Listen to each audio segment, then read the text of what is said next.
네, 이재명 더불어민주당 대표를 습격한 김모 씨의 신상 공개 여부가 오늘 결정됩니다. 또 어제 김모 씨의 범행을 방조한 혐의로 70대 남성이 긴급 체포됐다 석방되기도 했는데요. 경찰은 범행 동기 등을 포함한 수사 결과를 내일 공식 발표할 계획입니다. 한편 이재명 대표의 헬기 이송을 두고 한 의사단체가 이 대표와 측근을 검찰에 고발했는데요. 관련 내용들 손정혜 변호사와 함께 짚어보겠습니다. 어서 오십시오. 안녕하세요. 네, 안녕하십니까. 안녕하십니까. 먼저 이재명 대표 피습 관련해서 수사 상황부터 좀 짚어보도록 하겠습니다. 피의자 김모 씨를 도운 70대 남성이 긴급 체포가 됐다가 또 석방이 됐거든요. 관련 내용부터 좀 짚고 넘어가 볼까요? 네, 일단 경찰에서는 범행 동기, 여죄 그리고 공범 여부를 수사하고 있는 과정에 공범으로서 이 변명문을 사후에 이제 발송해주기로 약속했던 70대 남성을 이제 긴급 체포를 했습니다. 관련된 내용을 조사를 했고 이 70대 남성도 관련 부분에 대한 혐의를 인정하고 있는 것으로 보이고요. 이 변명문을 가지고 있다가 차후에 이거를 이제 발송하겠다. 이런 부분은 살인 미수의 방조로 해석할 수 있습니다. 그러니까 방조죄라는 것은 범행의 어떤 결의를 확고하게 해주거나 더 돋보여 주거나 아니면 예를 들면 범행과 관련해서 용이하게 하는 어떤 도움 행위를 주는 걸 방조라고 이야기를 하는 건데 우리 판례는 이렇게 유류품을 은닉해서 나중에 이제 이 범행 이후에 이렇게 도와주는 것도 방조 혐의로 인정하고 있기 때문에 유죄의 어떤 충분한 증거가 된다라고 본 것 같고요. 영장실질 판사도 이 가담 정도는 경미했다. 그리고 고령인 점, 그리고 관련자들의 진술이 이미 확보된 점, 그러니까 증거가 확보됐기 때문에 증거인멸 가능성이나 도망할 염려가 없기 때문에 범죄는 소명됐으나 이런 이유로 구속영장까지는 필요하지 않다라고 석방이 된 상황입니다. 이게 만약에 뭐 이 부분에 있어서 그러니까 한 가지 궁금한 게 이게 우편물에 이게 어떤 것인지를 알고 보냈느냐, 모르고 보냈느냐, 이 부분에서의 그럼 차이가 좀 드러날 수 있는 건가요? 일단은 수사기관에서는 이 살인 미수 행위, 그러니까 살인의 어떤 실행의 착수를 알면서도 도왔다라고 지금 보고 있지만 이 남성은 그것까지는 몰랐다라고 부인하고 있는 것으로 보입니다. 그런데 이 변명문을 보면 충분히 어떤 정치인에 대한 공격적인 행위를 할 것이 좀 예견된다 이렇게 해석할 수 있고요. 변명문 내용이 다 공개되진 않았는데 일부 보도에 따르면 뭐 지난 정부를 비판한다거나 정치인들에 대한 비판적인 어떤 정치적인 신념이 기재되어 있는 것으로 알려지고 있고 또 현학적이거나 난해한 문장들이 좀 뒤섞여 있다라고 하지만 어떤 정치적인 신념이나 목적 때문에 특정인을 가해하려는 의도를 충분히 알 수 있었다. 이렇게 이제 평가할 수 있다라는 것이고요. 일단은 불구속 상태로 수사를 받지만 기소돼서 실제 이 남성이 이재명 당대표에 대한 공격 행위를 할 것을 어느 정도 알았는지, 구체적으로 어떻게 인식했는지 여부를 최종적으로 고려해서 기소 여부를 판단하지 않을까 합니다. 예, 경찰이 내일 최종 수사 결과를 발표할 예정인데 말씀해 주신 이 변명문에 대한 공개가 좀 이루어질까요? 어떻게 보세요? 사실은 변명문은 이 피의자, 피고인이 어떻게 보면 원했던 상황이기 때문에 이런 잘못된 신념이 적혀 있는 변명문을 공개하는 게 공중의 어떤 알거리라든가 공중의 이익에는 부합하지 않을 가능성이 있습니다. 왜냐하면 모방 범죄의 가능성도 있는 것이고요. 결국 이 변명문은 이 범죄자가 외부에 공개되기를 원했다라는 것은 내 범행을 어떻게든 좀 희석시키고 자기 합리화를 해서 정치적인 이유로 자신의 확신을 강화시키기 위해서 쓴 것으로 보이기 때문에 자칫 모든 것을 공개하는 것은 어떻게 보면 또 잘못된 신념을 가진 사람들을 촉발할 수 있다 해서 전부는 공개하지 않을 가능성이 있고 다만 그 내용을 해석하고 범죄 프로파일러들이 면담한 내용을 기초로 해서 이 사건의 범행 동기가 구체적으로 무엇이다. 이것은 경찰에서 밝힐 것으로 보입니다. 예, 이 변명문도 그렇고 뭐 사전에 흉기를 뭐 이제 구매한 것도 그렇고 이 흉기를 이제 본인의 손에 맞게 이제 좀 바꾼 것도 그렇고 여러 가지 지금 정황상 계획 범죄인 것이 드러나고 있잖아요. 뭐 어떤 것들이 좀 포착되고 있나요? 일단은 흉기를 구입한 시점이 굉장히 수개월 전이라는 겁니다. 계획적으로 흉기를 먼저 구입한 점도 계획 범죄를 뒷받침해주고 있고요. 그리고 동선을 추적하다 보면 이미 이 범행 당일 전부터 이제 이 대표의 동선을 알고 따라다닌 정황 그리고 특정 장소는 그 문제된 흉기를 소지하고 있는 정황이 드러났기 때문에 계획 범죄는 부인하기 어렵고요.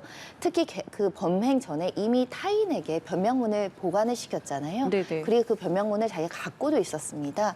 그런 점에 있어서는 이 범행이 우발적이거나 충동적으로 일어난 게 아니라 사전 계획하에 치밀하게 여러 번 시도를 했지만 실패했고 결국은 이제 살인 미수까지 이루어진 범행으로 볼 수 있기 때문에 살인죄에서 중요한 양형 기준인 계획적 범행이냐 아니냐 여기에서는 계획적 범행이기 때문에 가중 요소로 판단될 가능성이 높습니다. 예, 말씀해주신 부분에 더해서 뭐 습격범이 하루 전에 봉화마을 참배 때도 흉기를 지녔고 그 이후 일정까지도 계속해서 흉기를 지니고 다녔단 말이죠. 관련한 부분들이 추후에 좀 양형 기준에 있어서 좀 영향을 미칠지에 대해서도 궁금하거든요. 네, 일단 살인죄 같은 경우는 중대한 범행이라고 볼 수밖에 없죠. 타인의 생명을 해치는 것이기 때문에 그런 행동을 치밀하게 계획해서 남에게 해를 끼칠 목적으로 흉기도 구입하고 동선도 따라다니고 가까이 가는 게 실패할까 봐 모자에 뭐 이재명 어쩌고저쩌고 팬인 것처럼 가장하는 행위까지 했다라는 것은 철저히 계획하에 생명을 경시하는 풍조로 해석될 여지가 있고요. 현행 살인 미수죄의 기본적인 양형은 5년에서 한 15년 정도 보셔야 되겠지만 가중 요소가 적용되면 훨씬 더 높은 수준의 양형이 나올 수 있거든요.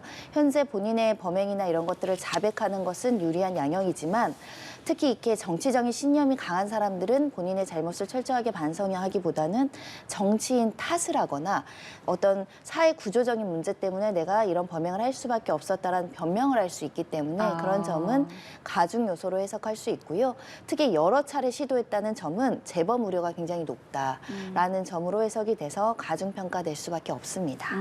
이 사건이 벌어지기 이제 이전에 이제 다른 지역들도 이제 뭐 답사를 한 것으로 좀 알려져 있고 그 답사 과정에서 이제 차를 얻어 탔다라는 이제 사실들도 드러났는데 이 차를 이제 얻어 타게 된 그러니까 그 차를 당시 운전한 이 사람들에 대한 부분들은 좀 어떻게 봐야 되겠습니까? 범행 전날 두 차례 타인의 차량을 타고 이제 이동한 것입니다. 예. 예를 들면 운전자가 이 사람이 범행할 것을 알면서도 태워줬다. 그러면 아까 말씀드린 것처럼 범행을 용이하게 도운 행위가 되기 때문에 방조죄로 처벌할 여지가 있는데 현재 승용차들의 차주를 조사했는데 전혀 그런 사실을 몰랐고 그런 얘기를 듣지도 못했고 그냥 태워달라고 해서 도와준 것뿐이다라고 하기 때문에 이 사람이 범행을 할 결이나 범행에 대한 어떤 미필적 고의를 전혀 알지 못했을 가능성이 훨씬 더 높다는 게 경찰의 시각이고요. 그래서 이 태워준 사람들에 대한 공범 여부라든가 방조죄 여부는 가능성이 매우 낮다라는 게 경찰의 설명입니다. 예, 오늘 오후에 또 신상정보공개위원회를 열어서 김 씨의 신상정보 공개 여부를 결정하는데 자, 이 자리에서 누가 또 어떤 기준으로 신상공개 여부를 결정하는 겁니까? 이 기준은 특정 강력범죄 처벌법에 이제 기준이 명확하게 나와 있습니다. 범행이 잔인하고 중대한 범죄이고 그리고 증거가 충분히 확보된 상황 그리고 국민의 알 권리나 이걸 공개하는 게 공중의 이익에 부합하는 경우에는 공개하도록 되어 있고요. 이 사건 같은 경우는 살인 미수이기 때문에 중대하고 잔인한 범죄입니다. 현장에서 체포됐기 때문에 범행의 증거도 뭐 거의 유죄가 100% 입증될 정도로 충분히 확보된 상황이고 국민의 알 권리나 공중의 이익에도 부합합니다. 이런 종류의 사건을 엄격하게 다스리고 신상 공개를 함으로써 범죄 경각심도 가질 수 있고 혹여라도 나올 수 있는 모방 범죄의 범행 결의도 낮출 수 있기 때문에 신상정보 공개 심의위원회에서 치열한 토론을 하겠지만 공개될 가능성이 매우 높은 사건이다라고 보입니다. 머그샷도 그럼 공개가 되는 겁니까? 네, 이 머그샷 같은 경우는 이제 머그샷을 공개하는 범위나 이런 것들을 이제 넓힌다라고 여러 가지 규정들이 개정이 됐지만 이 머그샷 관련된 규정의 시행 일자가 오는 25일입니다. 1월 25일. 네, 그러니까 지금 시점에선 공개되기가 사실상 어렵다. 그래서 공개되더라도 최근 머그샷이 공개되기보다는 기존의 신상 정보라든가 이름, 성명, 사진 이런 것들이 공개될 것으로 보입니다. 그동안 좀 신상 공개가 된 경우를 보면 얼굴이 공개된 경우도 있지 않습니까? 일단 머그샷 자체는 피고인, 피의자가 동의하는 경우에는 이제 공개할 수 있도록 되어 있기도 했었는데 종전에는 보통은 주민등록 사진이나 운전면허증 사진 또는 경찰에서 검찰로 넘어가는 사진을 찍어서 한다거나 경찰서에서 이제 찍은 사진으로서 뭐 고유정 사건 같은 경우에는 예. 그런 사진이 공개됐었는데요. 이 사건도 만약에 피의자가 나는 공개해도 좋다 그럼 최근 사진 찍어서 공개될 가능성도 있어 보입니다. 그럼 25일 이후에 바뀌는 그것은 이제 최근 사진을 이제 찍는다는 말씀이시죠? 그러니까 지금 특정 중대범죄 신상 정보 공개에 대한 그 규정을 보시면요. 예. 그러니까 지금은 머그샷을 공개할 수도 있다 제가 말씀드렸지만 25일은 공개할 수 있는 의무 조항이 부과된 겁니다. 예, 해당 예. 요건에 충족이 되면 머그샷을 의무적으로 공개할 수 있는 좀 강제적인 규정이 있기 때문에 조금 네. 더 피의자들에 대한 신상 공개가 이루어짐으로 인해서 우리 사회의 어떤 범죄 예방 효과라든가 또 이제 경각심을 주는 효과를 더 높일 수 있다. 그래서 25일부터는 머그샷 관련된 구체적인 규정이 시행이 됩니다. 네. 그리고 내일 이 수사 발표 때도 당적과 관련된 정보는 이제 공개가 되지 않기로 되어 있는데 여기에 관련해서 정치권에서는 좀 공개해야 되지 않겠느냐 이런 목소리가 좀 있어서요. 어떻게 좀 봐야 되겠습니까? 민주당에서는 범행 동기를 밝히는데 이 사람이 어떤 과거의 정치적인 성향이 굉장히 중요한 요소인데 이것을 비공개해서 공개하는 것은 국민의 알 권리를 충분히 충족시키지 못하는 거 아니냐라는 이제 문제 의식을 가지고 질의하고 요구했던 것으로 알려지고 있는데요. 근데 정당법에는 명확하게 이 압수수색 과정에서 법원이 발부한 영장에 의해서 취득한 이 당원 명부의 정보라고 하더라도 수사기관이 이것을 공개하는 걸 금지하고 있습니다. 심지어는 형사처벌하는 조항도 있기 때문에 경찰이 특별한 사정이 없는 한 공개하는 건 굉장히 부담스럽고요. 이렇게 당원 명부, 그러니까 그 사람이 무슨 당 출신인지를 공개를 쉽게 하는 경우에는 혹시라도 정치적인 신념 때문에 차별을 조장할 수 있기 때문에 이 당원 명부라든가 정당 소속 여부는 극히 중요한 개인정보로 다스리고 있는 것이거든요. 그래서 경찰이 공개 안 한다는 것이고요. 각 정당에서 정당의 동의나 이 피의자의 동의를 받아가지고 공개하는 것은 뭐 조금 더 허용이 되지 않을까 생각이 드는데 일부 보도를 통해서 어느 정도는 이 사람의 어떤 정치적인 성향이나 이런 것들이 드러난 상황이니까 굳이 경찰이 알릴 필요까지 있는가 그런 생각이 듭니다. 예, 또 눈길이 가는 부분이 요인 경호법이거든요. 경찰청이 이번 사건을 계기로 요인 경호법을 만드는 걸 검토하고 있다고 했는데 과거에도 이 요인 경호법이 발의된 적은 있지 않습니까? 박근혜 전 대통령 피습 당시 한 국회의원이 이제 발의했었지만 결국 폐기되고 통과가 예. 되지 않았고요. 일단은 요인 경호와 관련해서는 경찰청 훈령으로서, 그러니까 규칙으로서 그 범위를 정하고 있습니다. 뭐 대통령, 그 가족, 국무총리, 국회의장, 그리고 뭐 대법원장 이렇게 주요 요인들에 대해서 이제 그 경호하도록 되어 있는데 이렇게 선거 기간이 아닌 대선 후보라든가 정당의 대표를 의무적으로 이제 경호를 하는 법이 없다 보니까 조금 더 안전하게 정치 활동을 하기 위해서는 필요하다 이런 목소리도 나오고 있는데 반대 목소리도 적지 않습니다. 왜냐하면은 정당의 대표를 상시적으로 경호하는 게 굉장히 많은 인력과 예산이 들어가는 문제고 또 정당이라는 게 큰 정당도 있지만 군소 정당도 있어서 뭐 3명 정도 있는 당 대표를 이제 요인 경호해달라면 이게 무한정 경호의 범위가 확대될 수 있기 때문에 좀 심중한 접근이 필요하다라는 주장이고요. 다만 특정한 사람이 특정인에 대한 경호의 어떤 테러나 협박이나 이런 구체적인 위험성이 있을 때는 또 이렇게 경호하는 것도 필요해 보여서 그 범위나 그 시기 그리고 어떤 기간 이런 것들을 조금 정치권에서 논의해서 정의하는 것도 필요해 보입니다. 예. 자, 그리고 한 의사단체가 이재명 대표와 그 측근들을 이제 검찰에 고발했습니다. 업무방해 혐의인데요. 이 내용 좀 설명을 해주실까요? 네, 일단은 그 부산에서 서울로 응급 의료 헬기를 타고 간 것이 업무방해에 해당한다라는 게 있어 고발인 측들의 주장인 것으로 보입니다. 대한소아청소년의사회에서 이재명 대표, 뭐 천준호 의원, 정청래 의원 등을 고발한 것으로 알려지고 있는데요. 조항은 이렇습니다. 응급의료법에 따르면 폭행, 협박, 위계, 위력 등으로 이 응급의료 종사자, 보통 이제 응급실에 있는 간호사나 의사를 말하는데요. 이 사람들에 대한 진료를 방해하는 경우는 5년 이하의 징역이나 5천만 원 이하의 벌금에 처해지도록 되어 있는데 이 조항은 쉽게 말하면 응급실에서 난동행위를 부리거나 네네. 과거에 이제 의사 선생님 때리고 소리 지르는 환자들이 있어서 업무 방해하는 거를 주로 처벌하는 조항인데 지금 대한소아의학 의사회에서는 이 이재명 대표가 헬기 특혜를 요구한 것은 자신의 신분, 이게 정신, 유력가라는 신분을 위력을 행사해서 원래는 해서는 안 되는 행동을 시켰다. 그래서 업무를 방해했다. 이런 취지인데요.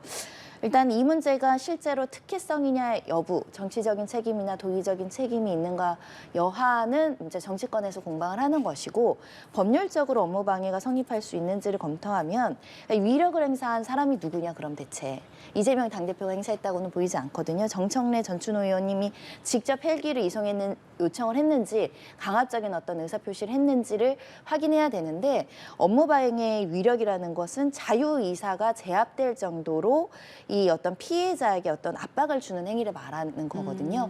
그런 부산대 병원이나 서울대 병원의 모 응급의료 종사자가 이런 자유의사를 제압될 정도의 위력에 의해서 이송을 시킨 것이냐 그런 내용은 전혀 나오지 않고 있거든요. 지금 부산대병원과 서울대병원이 협의해서 이송을 했다라는 주장만 나오고 있어서 범죄로 처벌할 수 있는 부분인가는 저는 조금 의구심을 가지고 있는 것이고요. 다만 응급 헬기 지침 같은 게 있습니다. 보건복지부에서 마련한 응급 헬기 지침 등을 보면 응급 환자의 진료와 이송에 필요하는 경우에만 이 응급 헬기를 쓸 수 있다 이렇게 되어 있어서 그 당시 응급 환자의 진료나 치료 목적에 부합하게 이송했는가 다른 목적으로 이송을 했는가 그런 부분들을 좀 면밀하게 따져서 만약에 그 목적 이외에 사용했다라고 한다면 정치인으로서는 아무리 이송의 필요성이 있다고 하더라도 이 사과할 문제이다 이렇게 정의하는 게 타당하지 이걸 또 수사기관에서 수사하고 처벌까지 해야 되는 문제이냐 이런 고민은 좀 있습니다. 네. 또 뿐만 아니라 한 시민단체 역시 이재명 대표의 집도의를 고발했거든요. 관련한 근거 등도 좀 궁금합니다. 일단은 시민단체 등에서는 이게 이제 시민들은 이렇게 어떻게 보면 내가 원하는 의사나 원하는 병원에서 이렇게 할 수 없는데 부산대 병원을 두고 서울대로 간 것이 부산대 병원을 모욕하고 명예를 훼손했다 이런 취지로도 이제 읽히기 때문에 이 집도의에 대해서 고발한다라고 하는 것인데요. 그러니까 지역 의료계를 무시하는 행태 아니냐 이런 평가입니다. 근데 뭐 많은 국민들이 이 행위가 어떤 부산대 병원의 의료진들을 모욕적으로 하거나 무시하는 행각이었느냐 하는 각자의 판단이 다를 것 같고요. 정치인들이 이런 목소리가 있다라는 점을 받아들여서 어떻게 보면 지역 의료계를 좀 폄하하거나 무시하는 발언을 신중하게 해야 될 것 같고 또 지역 의료계의 어떤 의료적인 인프라나 이런 것들을 좀 충분히 국민들이 안심할 수 있도록 지원하고 이것을 또 돕는 행위를 해야 되지 않을까 생각이 드는데 일단은 부산대병원, 서울대병원을 상징적으로 두고 뭐 지역 의료계를 폄하했다 이렇게 보기에는 또 부산대병원도 굉장히 좋은 병원이고 누구라도 줄 서서 가서 수술 받고 싶은 굉장히 훌륭하신 의료진들이 많기 때문에 이게 정치적인 공방으로는 들어가지 않기를 바라는 희망입니다. 예, 뭐 이번 피습 사건이 뭐 또 다른 고발 지금 말씀하신 것처럼 또 다른 어떤 정치적 공방으로 좀 번지는 이 현상에 대해서는 개인적으로 좀 어떻게 보고 계세요? 일단 가장 중요한 건 정치인에 대한 테러가 발생했다는 겁니다. 대한민국에서. 그것도 생명을 빼앗는 방식으로 이루어졌다는 점에 대해서는 우리 사회가 다 공분하고 경각심을 가지고 다시는 재발되지 않도록 우리가 너무 정치 과잉이나 정치 혐오 현상에 빠지지 않도록 사회 분위기가 조성되는 것이 굉장히 필요한 지점이었는데요. 근데 이 사건을 계기로 응급 헬기를 이송한 문제를 가지고 또다시 정치적인 공방이 의료계에서 발생해서 정치 혐오 현상을 더 가중시키고 있다고 저는 보입니다.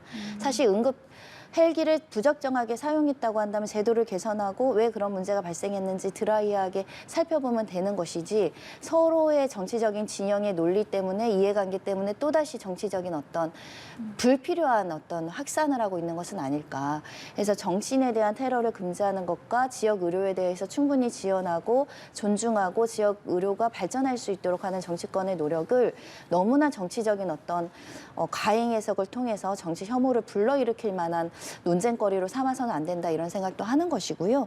특히 이제 지역 의료계가 조금 기분이 좀 불쾌하고 상처를 받았다. 그러면 사실 당에서는 충분히 그에 대한 유감 표시라든가 재발 방지 약속을 할 수 있어 보입니다. 너무 지나치게 정치적인 이해관계만 따지고 있는 현실이 아닐까 그런 생각이 들어서 좀 안타깝습니다. 네, 알겠습니다. 이재명 대표 피습 관련 수사 상황 등 오늘 손정혜 변호사와 이야기 나눠봤습니다. 고맙습니다. 감사합니다.